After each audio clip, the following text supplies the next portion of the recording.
management programs are among the most coveted programs, not just in India but globally. And one Indian institution that has rocked the rankings, as it were, every time has been ISB. It's our great privilege to have on the program the Dean of the Indian School of Business, Ajit Rangnekar. Thanks very much, Mr. Rangnekar, for taking out this time to speak to us. Thank you. First and foremost, you are from, a combination that so many students aspire to, IIT and IIM. How has been the time that you spent there shaped you into who you are today? I think they taught us to think. And in IITs, more so in IIM, to be honest with you, we were always taught to think and to figure out how to resolve issues. IIT gave us the grounding, and frankly a very strong quantitative grounding, which allowed us to look at any issues and to create what we in business now call frameworks. So it's been a terrific thing. And third, which is very rarely understood, is the enormous network of friends that you have, which you can tap at any time. Right. Many, of course, would say that, you've been among the more privileged, of course, not to mention very bright students. But our biggest problem in India when it comes to education has just been getting quality education to all. So quality and access still being a key issue. In all your years of experience, how do you see that having changed? And has it gone up or down? No, and I think, that's correct. We have two major challenges. One is the numbers, and second is the inequality of access, right? And very, very often we don't appreciate the work that successive governments have done in this regard. I mean, we always complain, and especially us as alumni, we are the first to complain that, oh, you are diluting the IIT brand, you are diluting the IIM brand. But that's simply not true. In ISB, we increased from 120 something in first year to 800 in about our 10th year. And we have not seen any dilution in quality. This country has no shortage of quality, full stop. We have to give people opportunity. What I take objection to is, many of us at the same time saying, oh, but we must build institutions which come into the top 100 universities globally. And, it all depends on the criteria by which you measure the top 100 great universities. If, for example, you were to just look at what Bombay University has done, or now it's probably called Mumbai University, or Mumbai Mahavidyalaya, I don't even know what it's called anymore. But, the number of great entrepreneurs they have saved, the wealth they have created, the jobs they have created, the social impact they have created, etc. And the same thing is probably true of Delhi. Right? But these are not criteria which are measured by some of these ranking institutions. And should we, if you have to do research, and we know how expensive it is to do research. If you have to do research, who is going to teach all those people?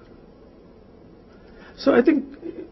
Right, when we talk about, where things stand today, we always sort of look at top institutes, top always defined by rankings on this scale or that scale according to one study or another. How important really are rankings? How seriously should institutions take them? How seriously should students take them? No, they are not. No, rankings are great when you come on the top. Rankings are bad when you slip, right? that's the normal human tendency. But really speaking, the absolute ranking in many cases is not very relevant. It's your own relative ranking that sometimes is a lot more important. So, for example, if you see in the last 3 years or 4 years, all Indian institutions in FT ranking have come crashing down. And that is no fault of any of the institutions. It's just that the rupee depreciated against the dollar from somewhere like 44 to 66, right? So we are 50% worse off than what we were a few years ago. And that obviously has an impact on the relative value of the salary in US dollar terms and so on and so forth. So therefore the Indian institutions come down. So have the Indian institutions suddenly worsened? Of course they have not. In fact, most of us have done an enormous job in the last few years of overriding the economic slowdown and so on and so forth.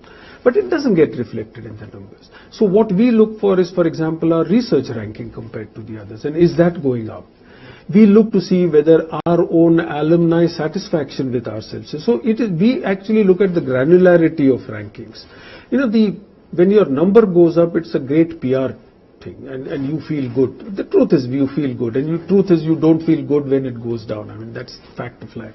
But it really isn't all that important. Right, and rankings increasingly also linked to salaries. Now we're seeing students say that I'd like to get into this institution not because they offer me the best learning or the best teachers or the best overall experience, but because if I pass out of A institute or B, I'll get that 6 or 7 figure salary. So increasingly that's come to define our top institutions as well. Some say that's rather unfortunate. Others believe that it's inevitable in the times that we are in.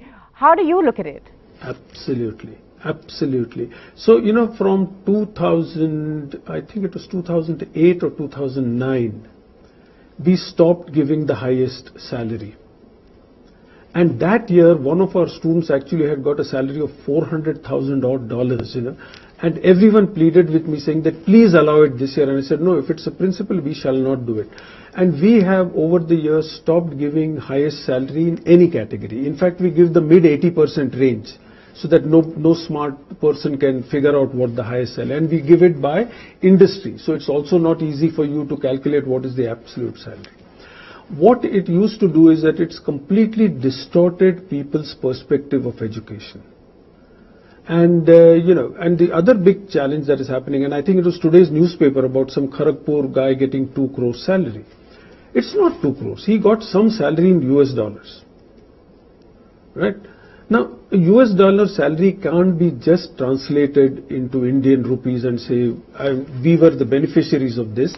In 2006, one of our students crossed the 1 crore equivalent, and, the truth is that we got a lot of market out of it.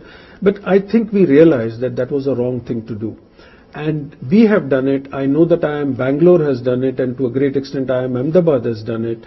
And we are all of us saying that no, we will not talk about the highest salary, and that's not why you are here for. You are here for a great career, and that career should be in whatever you want to do, not in terms of dollars and cents or rupees and paise. Right, but at ISB also you've been sort of someone, and you've been part of a team which has also had the courage to go against the grain. What does it take to be able to do that, to sort of stand by your convictions? Yeah, frankly, it takes courage, but it also takes conviction that, so long as you genuinely believe that you've got a good thing going, and you need to then go out and tell that story into the world. And that sometimes is some things that educational institutions are not good at. But we need to go and convince students. And by the way, while there was a drop in rankings because of the exchange rate, I don't think either Ahmedabad or we have seen a reduction in the quality of students applying. So yes, I mean, but I think again it's comparative. If everyone drops, nobody cares. If in my entire pool, people who are 10 have now suddenly become 15 or 20, then I don't. If one goes down, then you have a risk. So I think students are increasingly coming for careers, but it's for us to tell that story to them. It's for us to convince them. It's for us to showcase our alumni and show how well the alumni have done and what are some of the different things they have done. I actually think that if the more mercenary students don't come, that's not bad for the brand. Let them go somewhere else. Well, another question I'd like to get in here is that, we're looking at an education system where it's 100% or nothing. Even after school, if you're not looking at higher education, but just one step before that, in school, students are being told that, if you don't get 100%, including in language subjects, you're not going to make it to the top institutions that the country has to offer. So what really are we creating? We're just going after the numbers. There's been so much hand-wringing and chest beating about the system that we are in, about the kind of students that we are creating. But do you see any desire to change this? Yeah. So I think, the fault is not of the system per se. And this is where I say, that you should allow institutions to grow.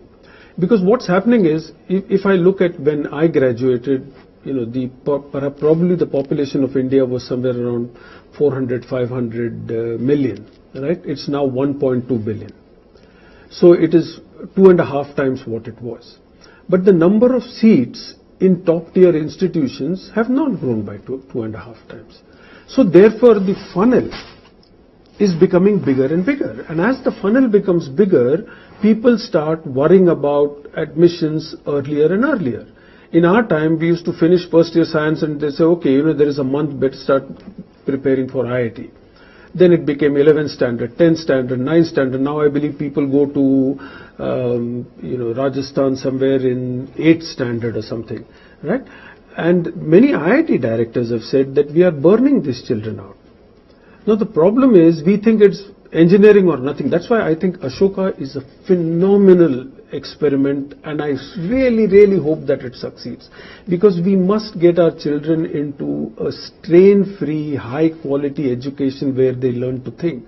Unfortunately, now what happens is you prepare for IIT JEE and then you prepare for CAT. And in that process, you simply stop learning. All that you know is how to crack a competitive exam. And that is not good for your long-term career. So we have to change it. But the way to change it is to give people many more opportunities and then many more different jobs in those sectors in which you do those things, right? And till that happens, people will follow the good old path of says, unless I go to a top engineering school or a top medical school, there is no career, and therefore I have to invest more and more time into it. And that's our problem, I think. Right, and perhaps then it comes as no surprise that very few actually then want to get into teaching. You ask a group of students how many actually want to teach, and unfortunately very few hands go up. And again, like the same situation with research. What's being done about it, sir? So if we go to our entire regulatory regime, it was created probably in 50s and 60s, and when there was a license Raj and everything had to be controlled. And the irony of this country is that while industry has been decentralized, education is still controlled, and controlled the same way. Recently the UGC issued letters to some of the top institutions say that, you opened research institutions somewhere, it's closed them down. I thought that was bizarre. We should be encouraging top class universities to do more, instead of which we are telling them to shut down because there is control. So if you don't allow institutions to find money, either through fees or through donations or through some other means, then somewhere or the other they have to cut costs, and the only place where they can really cut costs is teacher salaries. So teachers today are paid less than perhaps peons in government institutions or something. So why should, and what is the respect left for a teacher? I remember when I was young, we used to have enormous respect for our teachers. I still remember vividly the words of many of my teachers, and I came from a very, very poor school. And still those teachers were, they were missionaries in the true sense of that term, not necessarily Catholic missionaries, but they had a purpose in life and they wanted to, teach you. And one day I remember we as a class did something extremely naughty, and our tough teacher broke down, saying, how can my kids do it? And it was a revelation to me. Would a teacher do that today? And how would you expect that teacher to do it today? We have to change our education system. We have to give strong incentives to the teachers to be in the profession. My favorite, frankly, is that if you allow me to give my education cess, which I pay to the government, to the school of my choice, boy, I would make sure that that school improves. Right. Well, last question, sir. We know you have to run. What do you believe is going to be your legacy? How would you like to be remembered at ISB? How would you like these years to be to define you? Because we know that you're handing over to a successor in just a few months from now. So what do you believe has been your contribution or your big achievements while you were here? I've never looked on ISB, whether it's my term, my predecessor's term. To me, this is my baby, which I've had the privilege of being a part of. And so long as ISB continues to do well and grow significantly better, which I'm sure it will, because in Raj Srivastava we have found a terrific dean, a dean with whom I am so happy to hand over to, because I think he's going to take the school to even greater heights. And if and when ISB reaches those great heights, I'll say, I laid maybe one of the small stones in those foundations, and I feel proud about it. Right, Mr. Rangnekar, modest as ever, but thanks so much for taking our time to speak to us, and all the very best, sir. Thank you. Thank you, Natasha. Lovely talking to you. Take care.